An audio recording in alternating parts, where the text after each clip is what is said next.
और ये भरोसा किसी तकनीक से नहीं आता, ये समझ से बनता है। एक औरत इस चीज को बहुत जल्दी भाप लेती है कि जो सामने वाला है ये धैर्य रखे हुए या कोई अभिनय कर रहा है। इस जो पुरुष अपने नियंत्रण में रहता है, अपना धैर्य नहीं खोता, उसी के साथ ही कोई स्त्री खुलती है।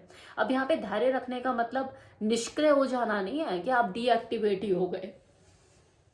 यहाँ पे धैर्य का मतलब है आपका उपस्थित रहना, कोई जल्दबाजी नहीं करना। स्त्री की इच्छा कोई कैलेंडर का पालन नहीं करती है, वो कोई नियम फॉलो नहीं करती है। उसके मन में उठने वाली इच्छा तो एक ऐसी लहर होती है जो तब उठती है जब उसका मन शांत होता है। अगर उसके मन में किसी तरह का कोई तनाव, कोई डर या कोई चिड़चिड़ापन है कि यार उसे या तो समझा जाएगा। धैर्य रखना वासना को जगाना नहीं बल्कि आमंत्रित करने का एक तरीका है। जो पुरुष रुक सकता है वही उसे जीत सकता है। अक्सर लोग ये सोचते हैं कि औरत की इच्छा एक बटन जैसी होती है, बस दबाया और चालू हो गई, जबकि यही उनकी सबसे बड़ी भूल है। स्त्री की वासना कोई जल्दबाजी में जगाने वाली चीज नहीं, ये शोर से नहीं बल्कि शांति से खुलती है। यह आदेश से नहीं बल्कि समझ से बहती है। और सबसे जरूरी बात, ये शरीर में नहीं बल्कि मन से जन्म लेती है। इस वीडियो में मैं आपको ये नहीं बताने वाली कि किसी औरत को एक्साइट कैसे किया जाए, क्योंकि जो एक्साइट करना चाहता है वो कभी भी उसे समझ नहीं पाता है। यहाँ तो आप जानोगे कि कैसे कोई औरत कब सुरक्षित महसूस करती है, कब उसका मन खुलता है और कब उसकी इच्छा अपने आप बहने लग जाती है, बिना किसी जोर, बिना किसी दबाव के। अगर कोई पुरुष इस वक्त इस वीडियो को देख रहा है तो ये वीडियो उसको पूरा बदल सकता है। और अगर कोई स्त्री इस वीडियो को देख रही है तो उसे खुद को समझने में मदद मिलेगी। अक्सर पुरुषों के मन में ये सवाल उठता है, उनके दिमाग में ये विचार चलता है कि किसी औरत की वासना कब जागती है। लेकिन ये सवाल ही गलत है, क्योंकि किसी औरत की जो वासना है वो किसी निश्चित समय, किसी इशारे, किसी विशेष तकनीक से नहीं जागती है, बल्कि ये तो उसके अंतर मन में तब जन्म लेती है जब उसे ऐसा महसूस होता है कि उसे सिर्फ देखा नहीं जा रहा बल्कि उसे महसूस किया जा रहा है, उसे समझा जा रहा है। इतिहास ने स्त्री को बहुत सराहा, उसके रूप सौंदर्य की प्रशंसा करी, लेकिन उसकी गहराई में उतरने का साहस, वो धैर्य बहुत ही कम लोगों ने रखा। और यही कारण है कि अधिकांश मर्द औरत की देह तक तो पहुंच जाते हैं, लेकिन उसकी मन की गहराई, उसकी इच्छाओं को छू तक नहीं पाते।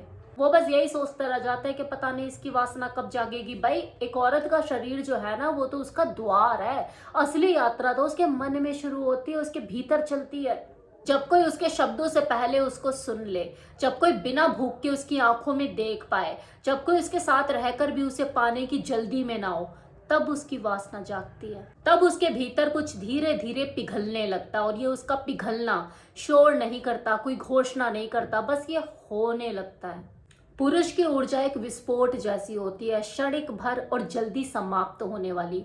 वहीं एक जो औरत होती है उसकी ऊर्जा चांदनी जैसी होती है, गहरी, शांत और देर तक ठहरने वाली। उसका शरीर कोई ऐसा दरवाजा नहीं है जिसे जोर से खोला जाए, बल्कि वो तो एक ऐसा फूल है जो संवेदना से खिलता है। लेकिन एक गलत शब्द, एक गलत नजर, एक गलत टच उस फूल को बंद भी कर सकता है।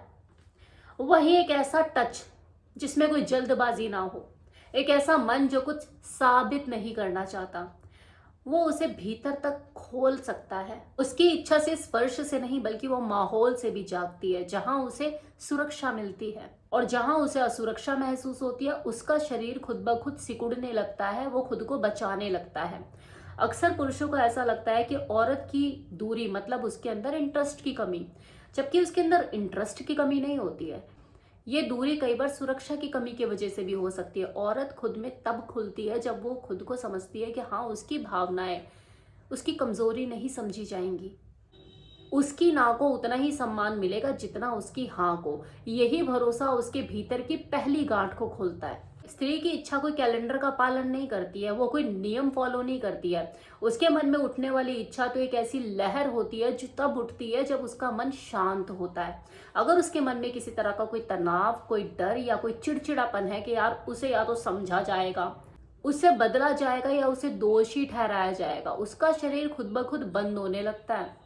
तब वो नाटक तो कर सकती है लेकिन खुल नहीं सकती। औरत को कोई भाषण नहीं चाहिए, ना ही उसे कोई समाधान चाहिए, ना ही उसे ये चाहिए कि उसे कोई बताए उसे क्या करना चाहिए। उसे तो बस ये महसूस करना है कि उसके साथ जो है वो उसके साथ पूरी तरह से उपस्थित है, बिना भागता हुआ, बिना खुद को साबित करता हुआ, बिना जल्दबाजी के।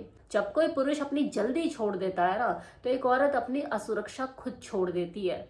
उन्हें लगता है कि औरत को जगाना पड़ता है, औरत को जगाना नहीं पड़ता, उसे जगह देनी पड़ती है। जहां वो खुद को सुरक्षित महसूस करे, उसकी वासना वहां अपने आप प्रकट होती है। क्योंकि एक औरत की इच्छा स्वीकृति से जन्म लेती है, दबाव से नहीं। जब उसे लगता है कि उसे जैसी है वो वैसे ही स्वीकार किया जा रहा है, उसे सुधारा नहीं जा रहा बिना किसी शर्तों के, तो उसके अंदर की ऊर्जा अपने आप बहने लगती है। और ये ऊर्जा शोर नहीं करती, कोई मांग नहीं करती, बस ये गहराती चली जाती है। और यही कारण है कि एक स्त्री के लिए यौन इच्छा और उसकी भावनात्मक सुरक्षा, ये दोनों अलग अलग चीजें नहीं है, ये एक ही है। जहां सुरक्षा है वहीं इच्छा है, और जहां इच्छा है वही प्यार है, लगाव है, अभिनय नहीं है। और यहीं पर ये अधिकांश पुरुष भूल करते हैं। उन्हें ऐसा लगता है कि औरत की जो इच्छा है वो शरीर से शुरू होती है, बस एक स्पर्श और समय सब कुछ बदल देगा। जबकि एक स्त्री की इच्छा शरीर से नहीं, उसके मन से शुरू होती है। उसका शरीर तो सिर्फ एक टूल होता है, रिस्पोंड करने का तरीका। निर्णय हमेशा भीतरी होता है। जब उसका मन सुना जाता है तो उसका शरीर अपने आप बोलने लगता है, और जब उसका मन अनसुना कर दिया जाता है तो उसका शरीर चुप हो जाता है, बंद हो जाता है। स्त्री की इच्छा कोई सीधी खींची हुई रेखा नहीं है, बल्कि ये तो चक्रों में बहती है, कभी स्थिर, कभी शांत, कभी गहरी, कभी बिल्कुल बंद। और यही उसकी प्रकृति है। वही पुरुष जो है वो तो स्थिरता चाहता है, वो नियम चाहता है, वो स्पष्ट संकेत चाहता है। औरत तो प्रवाह में जीती है, और जो पुरुष इस प्रवाह को नहीं समझ पाता वो उस औरत को खो देता है। और जो पुरुष इस प्रवाह को स्वीकार कर लेता, वो उसे धीरे धीरे समझने लगता, वो उसे पा लेता है। जब कोई पुरुष उसके विचारों को छू लेता है, उसकी भावनाओं को बिना डर के रहने देता है, तब उसका शरीर जो है वो धीरे धीरे खुलने लगता है, प्रतिक्रिया करने लगता है। उसे जल्दी नहीं चाहिए, उसे गहराई चाहिए। जब उसका मन खुलता है तो उसका शरीर भी पीछे नहीं रहता। इसलिए औरत की वासना कभी भी मजबूरी नहीं होती, वो आमंत्रण होती है। जब कोई पुरुष बेचैनी में भी रुक सकता है, बिना मांगे उसके पास रह सकता है, बिना दबाव के उसका साथ निभा सकता है, तो उस औरत के भीतर की जो दीवारें होती है खुद ब खुद गिरने लगती हैं। वो तब नहीं खुलती जब उसे आगे बढ़ाया जाता है, वो तब खुलती है जब उसे जगह दी जाती है। वो आदेश से नहीं, अनुमति से बहती है। जो पुरुष अपने नियंत्रण में रहता है, अपना धैर्य नहीं खोता, उसी के साथ ही कोई स्त्री खुलती है। अब यहाँ पे धैर्य रखने का मतलब निष्क्रिय हो जाना नहीं है कि आप डीएक्टिवेट ही हो गए। यहाँ पे धैर्य का मतलब है आपका उपस्थित रहना, कोई जल्दबाजी नहीं करना, उसकी बातों को बीच में ना काटना, उसके उतार चढ़ाव को समस्या ना बनाना, उसकी चुप्पी के खालीपन को समझना। जब कोई पुरुष ठहराव को समझने लग जाता है ना, तो औरत अपना बचाव करना छोड़ देती है, उसका शरीर खुद को बचाना छोड़ देता है, वो उसके ऊपर विश्वास करना शुरू कर देता है। और ये भरोसा किसी तकनीक से नहीं आता, ये समझ से बनता है। एक औरत इस चीज को बहुत जल्दी भाप लेती है कि जो सामने वाला है ये धैर्य रखे हुए या कोई अभिनय कर रहा है। वो अभिनय नहीं चाहती है, वो अनुभव चाहती है। धैर्य रखना वासना को जगाना नहीं, बल्कि आमंत्रित करने का एक तरीका है। जो पुरुष रुक सकता है वही उसे जीत सकता है।